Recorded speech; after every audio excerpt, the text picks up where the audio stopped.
welcome to your tutorial on how to use your email and to get to your Wonders account. You'll see at the top your website is listed. You'll need to go to salemquakers.k12.oh.us.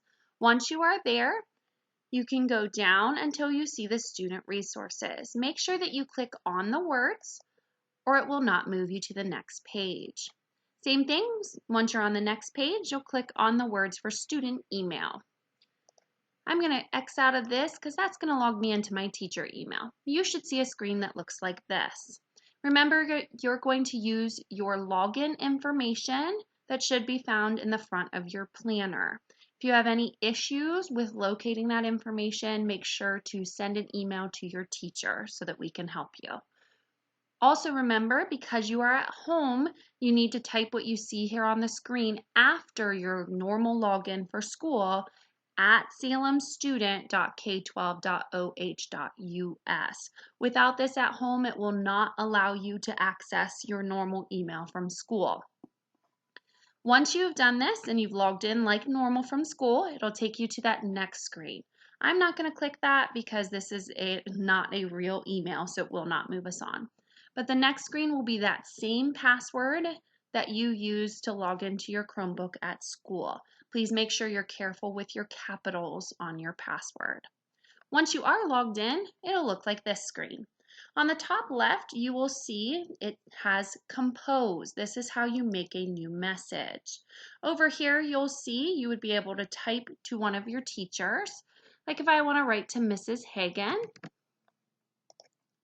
I'm able to click her. Then I can say that I have a question. And then, of course, open with a greeting.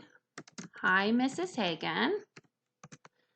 I have a question about, and then I can ask anything that I need to know. This is also your way to say hi to your teachers and to check in with them. In a normal email, if I was sending it, I would then click the blue send button. Because I'm not actually sending it today, I'm going to click the X. Up here on the top right, you'll see this is our other really useful tool. This is our Waffle, otherwise known as Google Apps. You'll click on that, and this is how you get to your Wonders. You'll scroll down until you get to McGraw-Hill. Mine has this extra step here just because I'm a teacher. You'll see it logging in. Yours, of course, will not have this teacher edition. You'll just have this book that'll appear, and you should have a blue launch button next to this book. You'll click on that blue launch button, and it'll get you to your normal home screen. Here on your home screen, you can see to do, words to know, write, games, and read. The to do is we'll have any of your work listed here and its due date. Make sure you check this frequently. This is where your teachers will be assigning work. My work is another way to access any of your other work that you have. And then, of course, this is where you can access your tests. I cannot because I'm not viewing this from a student page. I'm viewing it from my teacher page. When you need to go back to that home screen, you click on the Wonders in the top left corner. And that'll bring you back here. Words to know. Words to know, excuse me. Astronomer, for instance. It'll read you, if you click the speaker, the example here with the picture. You can also click routine, and it'll read you the definition, the example, and ask you a question about astronomer. On this one, you need to click the next button to get to your next cards and go through the different parts as well. And then you click close when you are done. This is your writing section. We may assign you writing as it gets further into the year. Right. This is how you access any of the online writing. Then you use the Wonders to go back. Games, of course, you're always welcome to play. Games. Remember, there's this scroll bar. You have to scroll down in order to scroll over. The last game here is always the main skills of the week. You're going to want to make sure to absolutely play that game. For the rest of them, you can pick and choose what you would like to play while you are at home. You are welcome to play these as many times as you would like. If for some reason this scroll bar does not appear, my other favorite way is to click and highlight until you're at the other end. And then you can do the same going the other way. Click and highlight until you're back on the other side. Then you just X out of it when you're done. The most important one you're really going to be using, as well as the to-do, is this Read tab. Read. You'll see the first story is our key story of the week. The second one is your reading group or colored reader. Then it's going to have some terms here for you. Then it'll have the first lock story with some pages to work on that. And then your second lock story with some pages to work on that as well. We're going to be primarily using these first two stories. The key story, you'll have an option to have it read aloud to you using our link for YouTube. Your second story, the reader, is what you're going to be using most frequently. So I'm going to click on that now.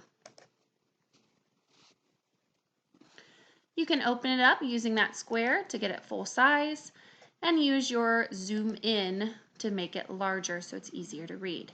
Remember, then you can use the scroll bar to go up and down and the arrows to go over. You have the option to always use the speaker and have it read to you. Chapter 1. Ancient Views of the Skies. And then you use the pause down below if you need to pause or if you need to go back and reread.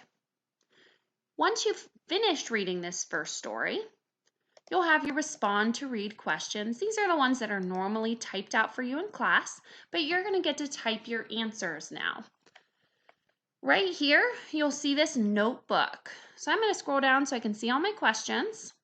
Then I'm going to click on my notebook. I like to slide it off to the opposite side so that I can see the question over here on the right, but then I can also see it up on the top left by scrolling down. This one says, what text features of expository nonfiction do you find in stargazing? How do they help you understand the text better? To answer this, I would type 1, period, and then I would answer my question, and then I would go down, 2, period, answer my question, go down, 3, period, answer my question, go down, 4, period, answer my question. Now, at any point in time, if you want to go back and you want to look over these questions before you move on to the next one, you need to make sure that you hit submit. If you do not hit this submit button, your typing will be lost if you close out to go find details. Once you're ready to move on, though, to your next question and answer, you can move this scroll bar down at the top to read your next question, answer it, and then do the same for 3 and 4. Of course, they're also over here on your right-hand side. You are always welcome to submit, X out, and go find your details in your text. Once you've done this portion of the respond to reading, you're going to move to the next story. You have the option to use the speaker to read it as well. And when you get done with it, there are make connections questions. These are the ones that we always number as 5 and 6 on our reading group. If you would please do that in your typing, that would really help us out. So you have your question, you answer number 5, and then you can answer number 6. Remember, use that blue submit button. Otherwise, it will not give us your answers. When you are all done and you hit submit, it'll close out for you. If for some reason you accidentally hit the X, but you've submitted it like I have, you can see my numbers stayed in place. So always hit submit as soon as you type anything. Congratulations, you have completed your tutorial on how to do your work. Remember, your teachers are here to help you. Good luck.